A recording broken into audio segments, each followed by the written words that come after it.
Oi, gente, tudo bem? Estou aqui com a Carolina e o Felipe. O Felipe trabalha no banco, trabalha com mortgage, né? Você quer comprar uma casa, procure o Felipe. E a Carol, ela é realtor, que seria Agente imobiliário, né? agente imobiliário no Brasil. E também procure Carol, ela trabalha com a irmã dela. Gente, vamos falar sobre compra de casa no Canadá. Eu vou contar rapidinho a minha experiência no Brasil para fazer uma comparação. No Brasil, eu procurei uma agência imobiliária e eles lá me apresentaram uma pessoa, que seria tipo a Carol aqui. E essa pessoa tem uma lista de casas, eles me mostram as casas e a gente vai visitar. E a gente compra com a mesma pessoa que está vendendo. E eles fizeram toda a documentação para mim. Eles fizeram a parte de financiamento, eles fizeram uma parte com a Caixa Econômica, foi pela Caixa Econômica. E tudo eu paguei para eles, só com eles mesmos. Aqui funciona um pouco diferente. Então eu quero saber de vocês, qual é o primeiro passo para comprar uma casa no Canadá? O primeiro não, todos os passos, né? Mas assim, vamos começar do primeiro. E aí, Então, Carol? vamos lá. Olá, pessoal. O primeiro passo quando a gente quer procurar casa é guardar primeiro o dinheiro, né? Porque aqui o governo ele requer, os bancos, que você dê um down payment de pelo menos 5%. E além dos 5%, tem também as taxas administrativas, que varia em torno de 2 a 3% do valor do imóvel. Então, a primeira coisa é realmente guardar esse dinheiro e depois shop, né, para mortgage, né, Felipe? Aí entra um pouquinho com você. Sim, aqui você precisa de uma aprovação de uma instituição financeira e aí a gente vai olhar basicamente todos os seus detalhes financeiros, quanto você tem ali guardado para a entrada, né, para o down payment, quanto que você ganha, que tipo de emprego que você tem, seu crédito. Então a gente vai analisar tudo isso e vai fazer o que a gente chama de um pre-approval, né? No pre-approval a gente olha todas essas informações e no final, caso você seja aprovado, você vai saber, ó, você está aprovado para tanto, né, comprar da casa nesse valor, esse é o down payment, essas são as condições. E aí com essa cartinha em mãos você volta para o mercado, né? Volta ali com a Carol para ver as casas que você quer e aí você pode fazer uma oferta.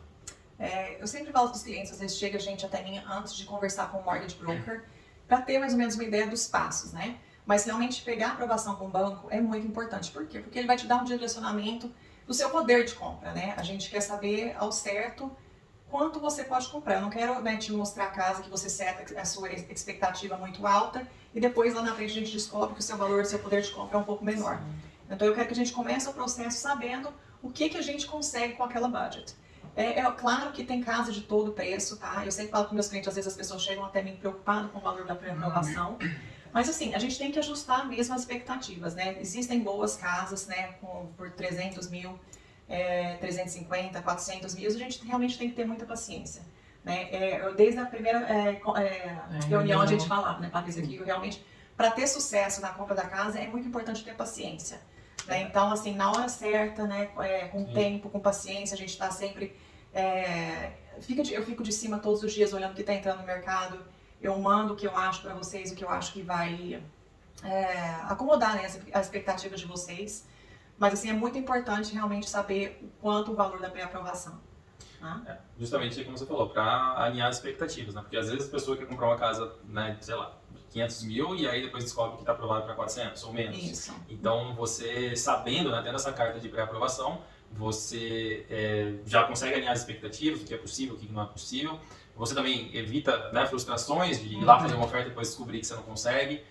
Economizar tempo também, você não vai lá ficar vendo um monte de casa para depois descobrir que você não consegue ser aprovado, enfim.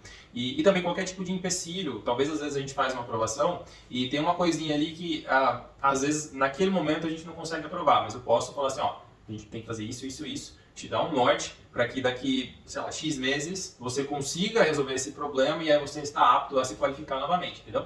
Às vezes são coisinhas bobas, tipo, você esqueceu de pagar um mês do seu celular e atrasou esse pagamento e afetou seu crédito. Não tem problema, a gente vai olhar isso, vai olhar se tem algum problema, o que a gente pode fazer para resolver e aí daqui um tempo você vai estar pronto novamente, já resolveu aquele problema, tá aqui a cartinha, agora você pode ir lá procurar a casa com mais confiança. Eu vou fazer um resumo rápido dessa primeira parte. Então, a gente primeiro tem que ter um dinheiro, né? Juntar o dinheiro da entrada da casa, que no mínimo é 5%. Isso. Mais as taxas mais as taxas que a gente paga para advogado, que a gente paga aqui. Né?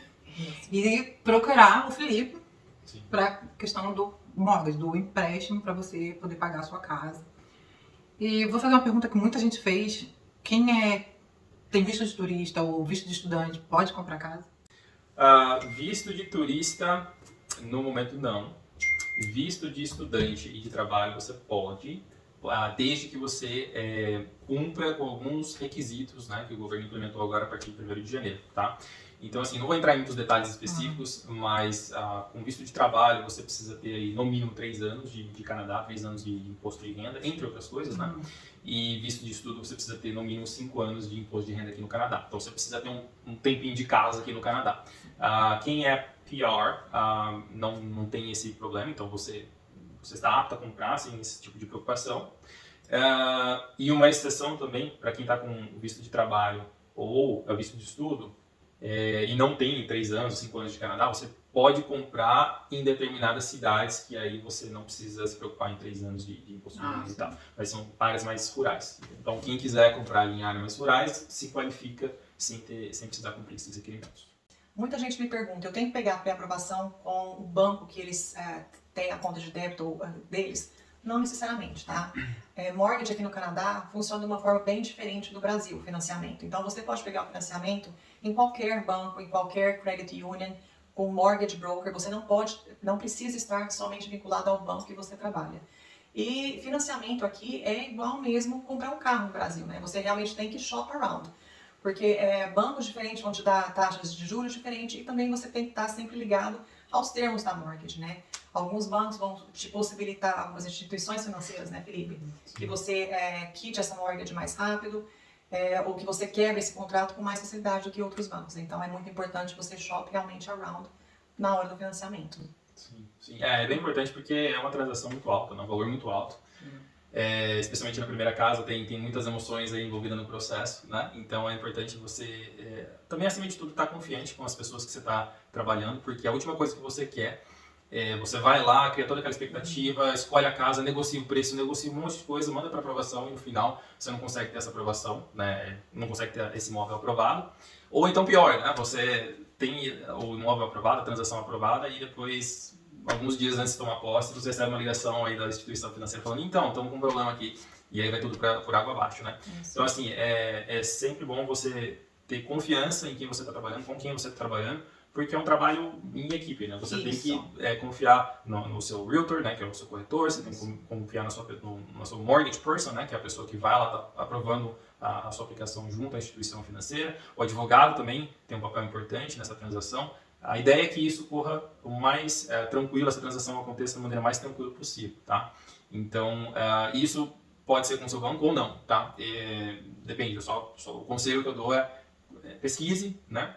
Esteja confortável com a pessoa que você está trabalhando, verifique se essa pessoa tem os conhecimentos que você procura, né? O que acontece muitas vezes, você trabalha com uma pessoa e essa pessoa não tem muito histórico, muita experiência nessa área, e aí pode ser que dê algum problema. Então, só certifique que você tem um time bom ao seu lado para essa transação. Isso que o Felipe falou é muito importante.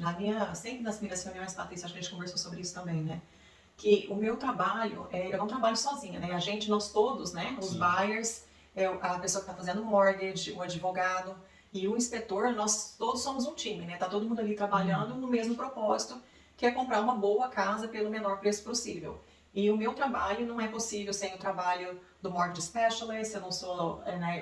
Tudo que a gente faz é realmente visando o interesse do buyer. Então é muito importante que quando você vai entrevistar o seu realtor, que você tenha confiança, né, Patrícia? Sim. Porque muitas das vezes, quantas vezes vocês chegaram, né, pra mim e falaram assim, gente, vai, o que você acha, Carol, o que você acha dessa casa? É verdade. Qual que foi, Patrícia? A Carol, ela já chegava e falava assim, essa casa não é de vocês, gente. Porque às vezes a casa não tá legal, né, Patrícia? Às vezes a gente vê por fotos, a casa tá toda linda, né? Parece a casa perfeita, o fotógrafo é fantástico, mas na hora que a gente vai visitar, né? E é muito importante também o realtor passar a conhecer o cliente, né? Justamente. Então, ela já passou assim uma visão assim e conheceu a gente. Ela sabia o jeito da casa que a gente queria. E ela chegava da porta, ela nem deixava a gente entrar. Não, essa casa não é de vocês. Vamos embora. A gente que é realtor, a gente tem que ouvir, né, o que vocês estão falando, né? Então, assim, eu aprendo, eu tento ouvir o máximo possível. E também tento mostrar o meu trabalho como realtor, não é só abrir a porta e mostrar a casa, mas também mostrar todas as deficiências da casa, né? Porque vocês estão num lugar muito de emoção. Verdade. E eu tô aqui para trazer vocês mais um pouquinho pro lado da razão, né? Então, se essa casa, se vocês comprarem, realmente acomoda, realmente vocês ficariam ok numa casa sem garagem, você vai querer ficar shoveling snow, né? Se você vai entrar numa casa e não tem um closet na hora da entrada, será que isso aqui São essas coisas que eu tento mostrar, que coisa que vai afetar, né, no dia a dia de vocês e que vai afetar também no valor da revenda. Então, quando eu mostro a casa, eu não estou pensando só no agora, mas também quando vocês me ligarem daqui 5, 8, 10 anos, qual vai ser a facilidade de vocês reaver o investimento de vocês, né? Verdade, você falou bastante isso. E você também tá no mercado todo dia, o dia todo, Nossa, só olhando casa, entendeu? Já Então conhece. tem um olhar muito mais crítico, né, do que quem não tá vendo casa todo dia. Né? Verdade. Essa era outra diferença que eu ia falar, né? Porque ela trabalha, quer dizer, no meu caso, ela trabalhou comigo que estava comprando. Isso. E tem uma pessoa que está trabalhando com quem está vendendo. Então o interesse dela é ajudar a gente. Ela não tem interesse em vender aquela casa. Ela tem interesse por mim. Então ela vai ver tudo que tem ali, se tem defeito, e vai estar te ajudando. Isso que eu acho uma coisa muito boa aqui no Canadá. Porque no Brasil, a mesma pessoa que vende é a mesma pessoa que está comprando. Então o interesse dele é vender. Sim. Ele vai querer esconder os defeitos todinhos, né? Mas isso acontece aqui também, né? Às vezes a pessoa, quando ela chega aqui no Canadá, ela vê o sinal de venda em frente à casa e vai ligar diretamente para a pessoa que está ali na placa. É lógico que você pode fazer isso, mas é recomendado? Não, não é recomendado. Por quê? Porque o interesse da pessoa que está com o sinal ali na frente é vender a casa, né? O interesse dele não é proteger os seus interesses como comprador. O interesse dele primordial é vender a casa. Então, é muito importante que vocês tenham uma pessoa que vai representar você e sua família, porque o meu interesse, toda a casa que eu mostrei para a Patrícia e para a família dela, foi visando os interesses dela do começo ao fim. Né? O meu interesse não era vender uma casa com um broker X ou Y, o meu interesse era achar uma casa que ia acomodar o máximo de expectativas possíveis, né, Patrícia? Não, verdade. E é importante também falar que pro comprador não tem nenhum custo, né? Para ter essa pessoa do lado assessorando, né? Não, quem sempre paga o Realtor Fees é quem está vendendo a casa, né? Então, a Patrícia, eles não tiveram custo nenhum, né, Patrícia? Você vai pagar o Realtor Fees quando ela for vender a casa, se um dia ela for vender, né? Mas quem está pagando as minhas fees, né? A gente não é assalariado, a gente é um trabalho comissionado. Então, quem está me pagando é quem está vendendo a casa. Né? A mesma coisa no meu trabalho também, não precisou me pagar nada. O meu trabalho, a minha instituição me paga para trazer clientes, né? Então esse é o meu trabalho. Né, quando você vem até mim, eu não vou te cobrar uma taxa por isso. Eu acho assim, tem que ter paciência, né, Felipe? Tem. E se a gente precisar ver, às vezes vai acontecer que eu vou mostrar uma, 2 casas, vai ser aquela, mas às vezes não, às vezes vão ser 50 casas, às vezes vão ser 60, às vezes vão ser 80 casas, mas assim, o importante é que a gente realmente tenha paciência e espere o momento certo. Eu sempre falo que casa é como se fosse achar mesmo um partner, né? Um esposo ou uma esposa. Na hora que você encontrar a casa certa, você sabe que é a casa certa, que é essa, né? Então espera aquela sensação mesmo de que é essa a casa. Então quando for a casa certa, vai dar tudo certo, né? E tudo vai fluir, né? Um pouquinho de bumps here and there, mas dá tudo certo. Sim, não, né? com certeza. Por isso que é importante, sim, volta na confiança, né? Porque é um processo que, especialmente a primeira compra, né? O primeiro imóvel é um processo que tem muitas emoções. Então você tem que estar... cada segundo. Exatamente. No último minuto, faltando Exatamente. 30 segundos. E isso não só no pesquisar imóveis, coisa do tipo, mas ali no back-end, que às vezes, né, também é complicado, né? Às vezes eu falo que a aplicação de um financiamento imobiliário é como se fosse um quebra-cabeça onde todas as pecinhas têm que se encaixar. E se uma pecinha não se encaixa, não tem como, entendeu? E aí, muitas das vezes a gente fica lá, né, lutando, suando, estressado para tentar aprovar, porque tem uma, né, eu entendo a responsabilidade que eu tenho também, porque, né, elas foram lá, visitaram várias casas, tentaram várias vezes, e aí finalmente conseguiu uma. E aí, você quer fazer o seu máximo para fazer aquele sonho acontecer, dar aquela aprovação. Lógico, né, não é todo mundo que consegue ser aprovado, mas esse é o trabalho que eu tenho que fazer também na pré-aprovação. Se você não consegue ser aprovado, então pelo menos você não passou, né, não visitou um monte de casa, não criou toda essa expectativa. Se você tem uma pré-aprovação, já é mais do que a metade do caminho andado do lado do financiamento, né? Que às vezes é complicado, mas no final dá certo. A gente começa com o Felipe, vai pra Carol, volta pro Felipe, depois vai pra Carol de novo.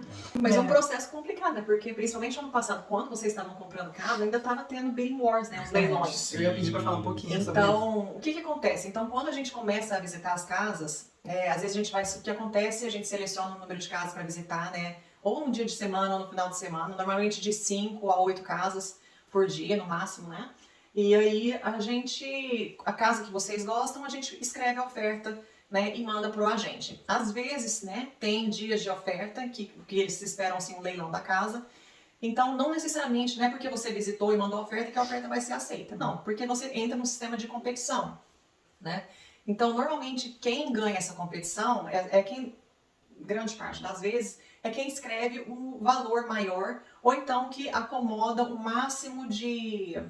Como que eu posso falar? As condições mais As favoráveis. condições mais favoráveis, pro isso, para o seller. seller. Né? Que às vezes é uma possession date, às vezes eles não querem incluir o fridge, stove, né? Então, quanto mais você acomoda o desejo do seller e quanto, às vezes, maior a oferta, maior a sua chance de conseguir o leilão. Mas o meu trabalho como realtor é sempre que a gente vai escrever uma oferta, é de proteger o seu interesse. Então, eu não quero que você escreva uma oferta que é muito alta e que vai ultrapassar o valor de mercado da propriedade. Então, toda casa que a gente faz oferta, eu sempre, né, Patrícia, a gente sentava e eu mostrava para eles quanto que a casa deveria ser vendida, né? O que é market value, o que é above market value.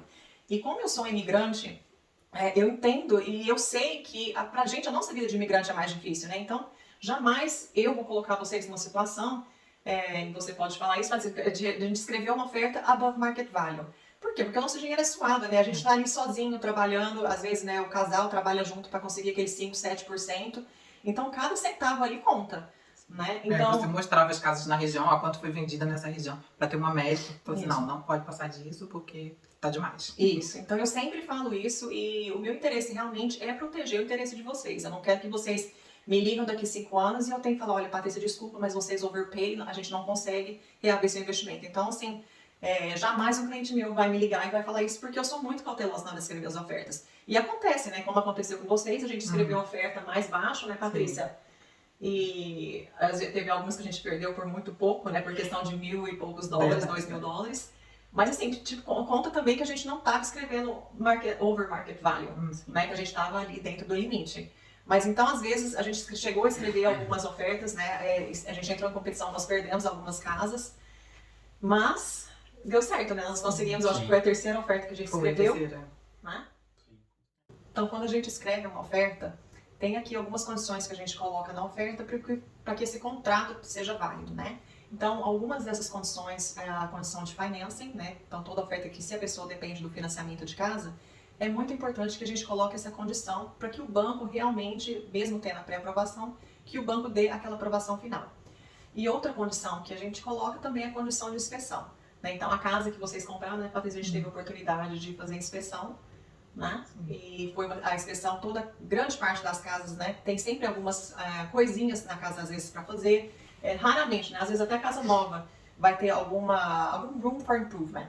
Né? Então, quando a gente faz a inspeção, o inspetor sempre pega algum detalhe na casa, alguma coisa que, às vezes, uma borracha da porta que tem que ser trocada, né? Ou então o seal da janela. Mas também o inspetor ele vai ver durante essa visita alguns itens maiores, por exemplo, a condição do telhado, como que está a integridade da fundação, se a fundação estiver exposta, né? Ele vai olhar a parte elétrica da casa, se está tudo up to code. Ele vai olhar também o sistema de encanamento. Então, é muito importante também, na hora da compra da casa, que a gente faça a inspeção. Né? O meu trabalho como realtor, eu vou olhar a casa como assim, um todo, né? Algumas coisas eu vou pegar, algumas deficiências da casa, algumas coisas são óbvias, mas o meu trabalho é limitado até um certo ponto, porque eu não tenho, né, eu não sou apta para subir no telhado e ver as condições do telhado, ou então ir no porão para ver as condições do isolamento térmico. Então é importante também que a gente sempre faça a inspeção durante a compra da casa. Né, Patrícia? Porque o inspetor, durante a inspeção, ele pode ver esses itens e a gente tem a possibilidade, se ele pegar algum item maior, ele vê que tem alguma deficiência, a gente tem a possibilidade de chegar para o seller e renegociar a oferta, ou então você tem a possibilidade também de falar, olha, eu não gostei da inspeção, eu quero sair desse deal, né? Sem nenhuma penalty. Então é importante que a gente também coloque, durante as ofertas, que coloque essa condição de inspeção. A condição vai proteger quem está comprando a casa. Isso. No caso, você deu a oferta, mas se aquelas condições não forem satisfeitas, você pode andar para trás e falar, não vamos fechar negócio porque ou o banco não aprovou, ou Isso. o inspetor falou que é uma coisa que não vale a pena. Mas depois que a gente faz a oferta, que a oferta é aceita, que satisfaz a condição de inspeção, a condição de financing, aí a gente vai esperar até o dia da possession date. Normalmente, o dia da possession date é estipulado pelo seller. Né? O seller normalmente ele escolhe essa data e também existem casos, são mais raros, que possa haver uma negociação dessa data. Né? Então, entre o dia que a gente remove as condições de finance, que a gente satisfaz as condições de finance até o dia da possession date, que às vezes pode variar aí de 2 semanas, pode variar até 2, 3, 4 meses depois, é o tempo que o buyer tem de procurar house insurance. né? Então, nesse período, a pessoa tem que procurar uma insurance, por quê? Porque o banco, ele quer que a casa esteja segurada, né? Caso a casa pega fogo ou tem algum flooding, o banco quer ter certeza que eles vão conseguir reaver o investimento deles, né? Porque até, então, a Patrícia tá morando na casa, mas ela ainda não é dona da casa, 100%. Não, casa do banco. Do banco. É obrigatório, né? Todo mundo que tem um mortgage aqui tem que ter um tipo de seguro que faz total sentido também. Porque imagine você, não só o banco, mas imagine você tá pagando, né? Você tem um mortgage gigante, alto, e você tá pagando por algo que nem tá ali. Então, assim, é um negócio que é essencial. Você tem que ter obrigatoriamente, mas faz total sentido para você também, como comprador, ter essa cobertura. Isso. Então, quando a gente faz essa house insurance, e depois da house insurance, você tem que mandar esses documentos, e o Felipe também vai mandar os documentos para o advogado. Sim. Né? Então, mais ou menos aí de uma semana a uns 2 dias antes da possession date, o buyer vai encontrar com o advogado para fazer todos os trâmites legais. Eles vão assinar as documentações da transferência da casa, os documentos da mortgage, né, Felipe? Sim, sim. E aí, nesse dia também, normalmente o advogado vai dar para o buyer a chave para entrar na casa. Porém, você só pode entrar na casa no dia da possession date. No caso da Patrícia, né, a gente estipulou um horário da manhã, acho que foi às 9 horas da manhã, né? E às 9 horas da manhã, no dia combinado, ela entrou na casa. E no dia da possession date também a gente vai com o cliente, porque a gente quer verificar que a casa estava nas mesmas condições de quando a gente fez a inspeção.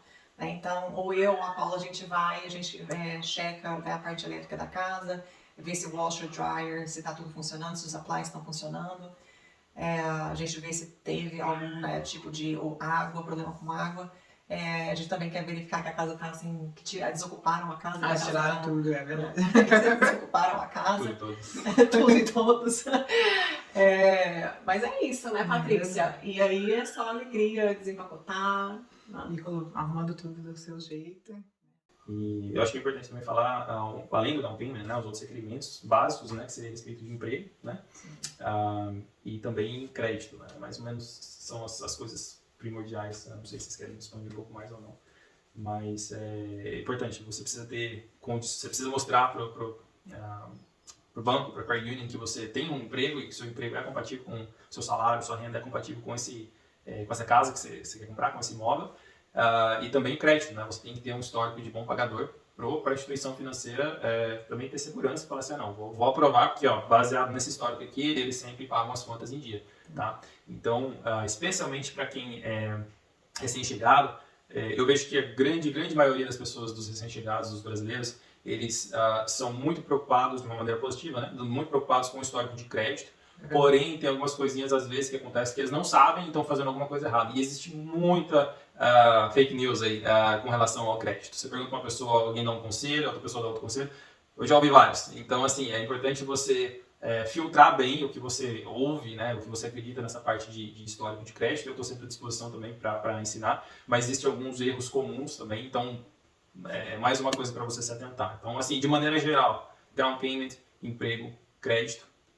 A minha instituição é uma exceção. A gente tem um programa que é meio que único, onde mesmo que você não tenha emprego, mesmo que você não tenha crédito, a gente consegue aprovar, tá? Mas enfim, é um episódio separado, porque você precisa ter um down payment significativamente maior. Mas existe sim essa possibilidade também, caso você queira explorar, mas não é regra, é exceção. Enfim, então esses são os requerimentos mais básicos aí, mais comuns. Felipe, uma pergunta que sempre chega a mim, às vezes, a pessoa, até antes de ir consultar com o Felipe, a pessoa me procura para saber, Carol, a gente está pensando em comprar casa daqui 1 ano, 2 anos, o que eu faço? Tá? Então, às vezes, se você não está pronto ainda para comprar casa, entre em contato comigo e a gente pode fazer um plano, né, para você ficar pronto. O que a gente fazer para ver do seu credit score? Né? E quanto que você tem que economizar, o quanto você precisa. Então, a gente pode traçar esse plano até, às vezes, 1 ano, 2 anos antes de comprar casa. Sim. A Patrícia foi um caso bem... Sim, na verdade, não acontece muito, Patrícia, porque vocês já chegaram prontos até mim, né? Mas não acontece muito. Grande parte dos clientes, às vezes, vem até mim muito antes deles comprarem casa. Eles vêm comigo 1 ano, realmente, 2 anos antes de comprar casa, quando eles estão pensando só para saber os steps. Né? Então, sim, também me coloco à disposição para quem estiver pensando em comprar casa. Mas uma coisa que eu quero falar que é muito importante é que muita gente me pergunta sobre a compra do carro. O que eu faço? Compro a casa primeiro ou compro o carro, Felipe? Olha, eu posso te garantir que ser aprovado para a compra de uma casa é bem mais difícil do que a compra de um carro. Nossa, eu posso afirmar. Então, assim, se você vai falar assim, ó, eu tenho essas duas opções, que vai acontecer mais ou menos na mesma época, é mais fácil você comprar uma casa, ser aprovado para uma casa e depois comprar o carro do que o oposto. Isso, Então, e porque o carro ele afeta muito também no valor do financiamento, né? sim, O banco ele quer ter certeza que você é instituição financeira, que você não está pagando, usando toda a parte do seu salário, pagando conta mensal, financiamento, né, Felipe? sim, sim. Então, se você tem uma parcela de um carro lá, isso vai afetar a sua obrigação. Não tem como. Você vai conseguir, ou você não consegue ser mais aprovado, ou você com certeza vai ser aprovado por um valor menor do que você seria se você não tivesse o carro.